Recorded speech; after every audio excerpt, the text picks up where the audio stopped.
Le bassin du Congo abrite la deuxième forêt tropicale du monde après l'Amazonie, 180 millions d'hectares, dont les 2 tiers se trouvent en République démocratique du Congo, un pays 5 fois grand comme la France. Je suis ici à 25 mètres au-dessus de la canopée sur la tour à flux, une structure unique dans le bassin du Congo. Le site de Yangambi où elle se trouve est redevenu un lieu d'expérimentation pour la lutte contre le réchauffement climatique et pour la restauration de la biodiversité au profit des populations.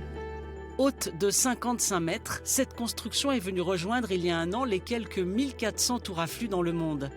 Conçue par l'université de Gand en Belgique, elle est érigée en pleine forêt. Cette structure nous permet de quantifier l'échange de gaz à effet de serre entre l'atmosphère et la forêt. Nous pouvons ainsi calculer de manière continue la quantité de carbone émise ou séquestrée par le forêt de bassin du Congo. Les premiers résultats sont prometteurs. Cette forêt est, contrairement à ce qui se dit beaucoup, n'est pas le deuxième poumon de la planète, mais le premier poumon de la planète.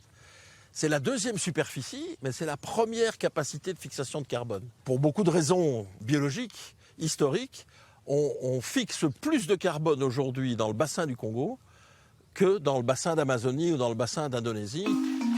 La réserve de Yangambi était la plus grande station de recherche tropicale du monde quand le pays était une colonie belge. Le CIFOR, le Centre pour la recherche forestière internationale, fait renaître Yangambi en partenariat avec les autorités du pays. Le projet s'appelle Forêt, il est financé par l'Union européenne et commence ici à la faculté des sciences de Kisangani où l'on forme les futurs experts de la forêt. Les 260 étudiants en master et doctorat font leurs travaux pratiques à Yangambi.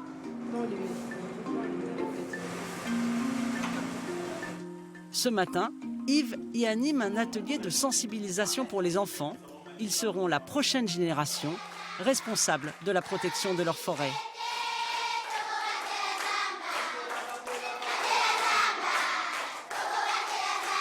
La RDC, c'est notre plus grosse enveloppe en faveur de la préservation de la biodiversité en Afrique.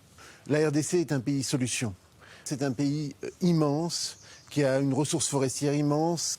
C'est un facteur à la fois de développement pour les populations, mais c'est aussi un facteur pour la conservation de la planète. Le projet Forêt, ce sont ici aussi